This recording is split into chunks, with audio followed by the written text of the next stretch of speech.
नमस्कार, मैं हूं विद्यासागर। स्वागत है आप सभी का उत्तर प्रदेश विशेष में। और इस बीच लखनऊ से बड़ी खबर आ रही है, जहां पर टीटी पेपर लीक मामले में बड़ा खुलासा हुआ है। न्यूज वन इंडिया के पास एक्सक्लूसिव वीडियो आरोपी राय अनूप प्रसाद संजय उपाध्याय का मिला था। आपको बता दें कि वो जिस वक्त मिले थे उस दरमियान ये एक्सक्लूसिव जो वीडियो है वो हमारे पास यानी न्यूज वन इंडिया के पास है। परीक्षा नियामक प्राधिकारी थे संजय कुमार उपाध्याय। 23 अक्टूबर 2021 को नोएडा के होटल में मिले थे दोनों। 26 अक्टूबर को अनूप प्रसाद की कंपनी को मिला था ठेका। टीटी परीक्षा का पेपर छापने का ठेका अनूप की कंपनी को मिला था। राय अनूप प्रसाद संजय उपाध्याय को गिरफ्तार कर चुकी है एसटीएफ। लेकिन इस बीच आपको एक बड़ा खुलासा ये तस्वीरों में आप देख सकते हैं। पहले जब पूछताछ हुई थी, एसटीएफ की तरफ से पूछताछ की गई थी, तो दोनों ने इनकार किया था। लेकिन ये जो एक्सक्लूसिव तस्वीर है ये होटल के सीसीटीवी फुटेज की वो तस्वीर है जहां पर संजय उपाध्याय और राय अनूप प्रसाद दोनों की मुलाकात हुई थी और उसके बाद ही ठेका दिया गया था। चलिए आगे बढ़ते हैं और इस वक्त की बहुत ही अहम खबर लखनऊ से। बीजेपी मैनिफेस्टो कमेटी की बैठक हुई है। राज्य मंत्री अतुल गर्ग के आवास पर यह बैठक हुई। मंत्री सुरेश खन्ना, ब्रजलाल बैठक में शामिल हुए। रीता बहुगुणा जोशी, कांता करदम भी मौजूद रहे। अगली बैठक में संकल्प पत्र को अंतिम रूप देंगे। संकल्प पत्र तैयार कर संगठन को सौंपा जाएगा। आज की बैठक में सभी बिंदुओं पर चर्चा की गई है। हमारा संकल्प पत्र यूपी को सर्वोत्तम बनाएगा। योगी जी का बुलडोजर ऐसे ही चलता रहेगा, ये यानी संकल्प पत्र में लिखा गया है। कानून व्यवस्था हमारी सबसे बड़ी प्राथमिकता, ये कहा है ब्रजलाल ने। जन आकांक्षाओं के अनुरूप हमारा घोषणा पत्र होगा 2022 के चुनाव का। और आपको सबका साथ, सबका विकास, ये तो आपको मालूम है। अगली बैठक, इसलिए अगली बैठक अब दिल्ली में होगी।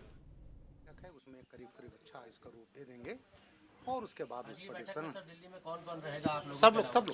सब लोग हम ही लोग रहेंगे। केवल जो घोषणा पत्र समिति है, जिसको हम कम प्रतिशत समिति बोलते हैं, ये सब हम लोग उसमें मौजूद रहेंगे। और उसके बाद जब तैयार हो जाएगा, उसके बाद वो संगठन हमारा जैसा तय करेगा तब उसकी। वहीं गोरखपुर में महाराणा प्रताप शिक्षा परिषद के कार्यक्रम को संबोधित करते हुए सीएम योगी ने कहा कि पूरी दुनिया कोरोना से जूझ रही है। कोरोना प्रबंधन का भारत उदाहरण है। नए भारत को नई शिक्षा नीति मिली है। सीएम योगी की बड़ी बातें सुनिए। महाराणा प्रताप शिक्षा परिषद के 4 दिसंबर से 10 दिसंबर तक चलने वाले विभिन्न प्रकार के आयोजनों के कार्यक्रम का शुभारंभ करने के लिए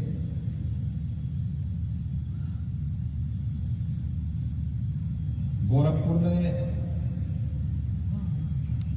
भारत सरकार के सूचना प्रसारण, खेल और युवा मामलों के मंत्री माननीय श्री अनुराग सिंह ठाकुर जी का आगमन हुआ है। उत्तर प्रदेश की धरती में वे आए हैं, गोरखपुर में आए हैं, तो स्वाभाविक रूप से मैं आप सब की ओर से, शिक्षा परिषद की ओर से उनका उत्तर प्रदेश की धरती पर, गोरखपुर की धरती पर हृदय से स्वागत और अभिनंदन करता हूं। महायोगी गोरखनाथ जी का आगमन हिमाचल प्रदेश से हुआ था और आज हिमाचल प्रदेश के ही एक सपूत भारत सरकार के लोकप्रिय और कर्मठ मंत्री से भारतीय परंपरा, भारतीय संस्कृति, भारत की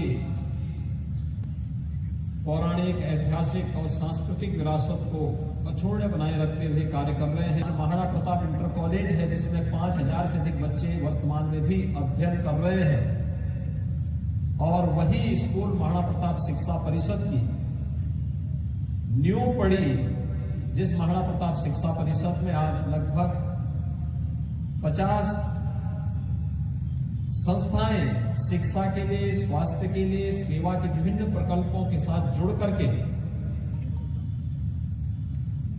समाज और राष्ट्र निर्माण के केंद्र और प्रदेश सरकार के आह्वान के साथ अपने आप को जुड़े हुए। मथुरा वाले बयान के बाद एक बार फिर से डिप्टी सीएम केशव प्रसाद मौर्य सुर्खियों में हैं। डिप्टी सीएम केशव प्रसाद मौर्य के बयान पर एक बार फिर से विपक्ष हमलावर है।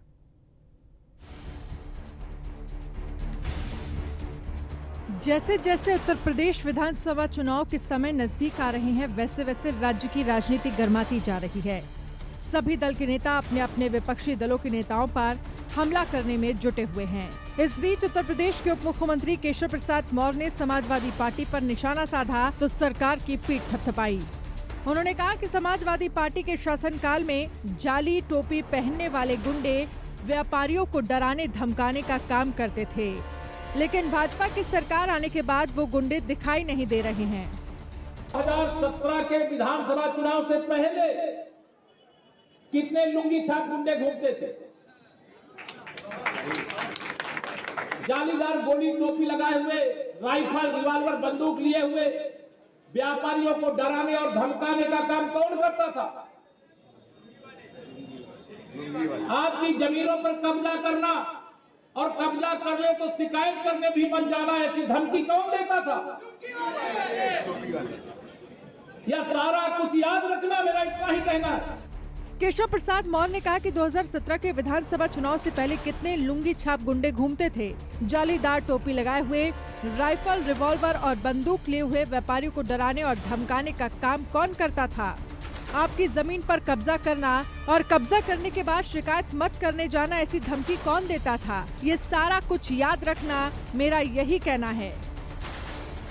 मैं कोई ऐसी बात नहीं कर रहा हूँ जो कोई ऐसी बात नहीं हुई होगी। या पूरा अगर मैं प्रयागराज की बात करूं तो सिविल लाइन के पूरे क्षेत्र को बहुत ही शांतिपूर्ण इलाका माना जाता था। डिप्टी सीएम के बयान के बाद विरोधियों को एक बार फिर से बैठे बिठाए मुद्दा मिल गया है और जमकर हमला किया। भारतीय जनता पार्टी ने जितने भी वादे 2017 में किए थे उन सभी पर असफल हो गए। बेरोजगारी बढ़ गई, लोगों की आय घटकर आधी रह गई, पेपर लीक सरकार बन गई। इसीलिए अपनी असफलताओं को छिपाने के लिए अब टोपी, अब्बाजान, मुस्लिम, पाकिस्तान, हिंदू धर्म, मुसलमान, ये सब सारी चीजें करना चाहते हैं बीजेपी के लोग। लेकिन कांग्रेस पार्टी जनता के मुद्दों पर, श्रीमती प्रियंका गांधी जी ने जो अभियान छोड़ा है, भाजपा को उस पर जवाब देना पड़ेगा। हमने प्रतिज्ञाएं की हैं, किसानों का कर्ज माफ होगा, महिलाओं को 40% टिकट, स्मार्टफोन, स्कूटी, 25,000 रुपए कोरोना पीड़ितों को सहायता, 10 लाख रुपए का सरकारी मुफ्त इलाज मिलेगा। 22 का बाजीगर कौन होगा, इसका पता तो आने वाले कुछ दिनों में चलेगा, लेकिन उत्तर प्रदेश का सियासी पारा चुनाव से पहले हाई है। आने वाले दिनों में एक नए मुद्दे की एंट्री होना लाजमी है। ऐसे में यूपी में जुबानी जंग और तेज होने की संभावना है। Bureau report, news 1 India. वे कांग्रेस छोड़कर बीजेपी में शामिल हुई रायबरेली सदर विधायक अदिति सिंह अपने विधानसभा क्षेत्र में पहली बार पहुंची। इस दौरान अदिति सिंह को बधाई देने के लिए सैकड़ों समर्थकों ने जमकर शक्ति प्रदर्शन किया और ट्रैफिक नियमों की जमकर धज्जियां उड़ाई गई।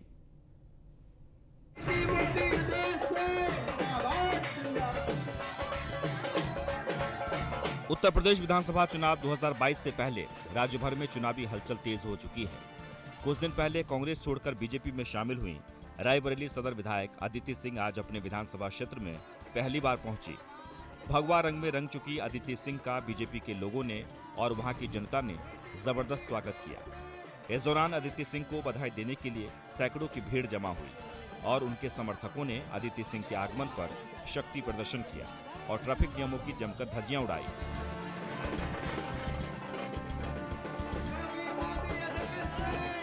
बता दें कि 2017 के विधानसभा चुनाव में अदिति सिंह पहली बार कांग्रेस के टिकट पर रायबरेली से चुनाव लड़ी और लगभग 90,000 वोटों से जीत हासिल की। रायबरेली के 5 बार विधायक रहे स्वर्गीय अखिलेश यादव की बेटी अदिति सिंह अपने पिता की राजनीतिक कुर्सी संभाल रही हैं।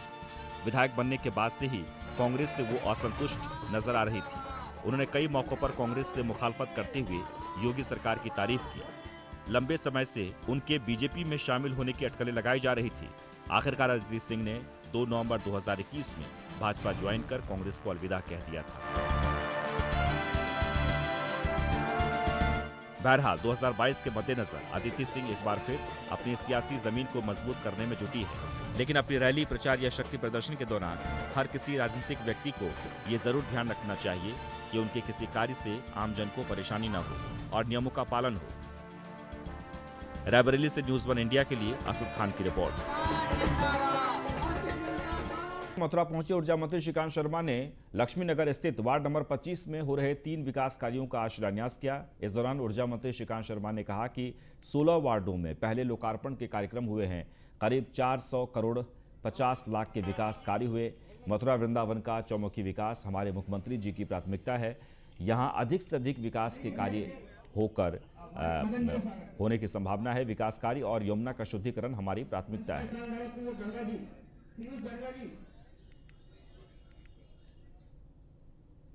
वहीं प्रयागराज में electronic media cup cricket tournament का आयोजन किया गया। इस मौके पर डीआईजी सर्वश्रेष्ठ त्रिपाठी ने बैटिंग और बॉलिंग के साथ क्रिकेट मैच का उद्घाटन किया। डीआईजी सर्वश्रेष्ठ त्रिपाठी का मुकाबला बैट से कमिश्नर संजय गोयल ने किया। चांदी के क्वाइन से हुए टॉस को प्रयागराज फोटोग्राफरों ने जीता। हालांकि रोमांचक मुकाबले में कौशांबी इलेक्ट्रॉनिक मीडिया क्लब ने 1 रन से मैच अपने नाम कर लिया। बता दें कि इलेक्ट्रॉनिक मीडिया क्लब की ओर से 2 दिवसीय मंडलीय मीडिया कप का प्रतियोगिता का फाइनल मैच कल 5 दिसंबर को मदन मोहन मालवीय स्टेडियम प्रयागराज में खेला गया। फिलहाल इस प्रतियोगिता में कौशांबी, प्रयागराज, प्रतापगढ़ के मीडिया कर्मियों ने भाग लिया है।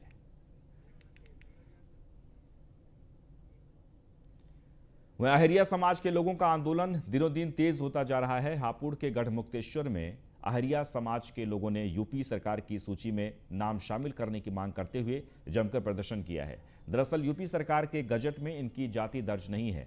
अहरिया जाति के लोग किस श्रेणी में आते हैं, ये सरकार के रिकॉर्ड में ही नहीं है।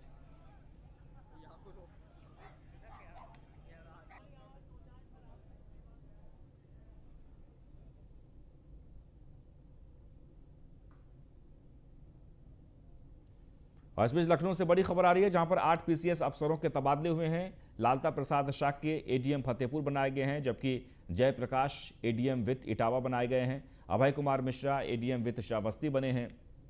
रमेश चंद्र अपर आयुक्त प्रयागराज मंडल, रजनीश मिश्रा नगर मजिस्ट्रेट प्रयागराज, वहीं विनय कुमार सिंह सिटी मजिस्ट्रेट बुलंदशहर बनाए गए हैं।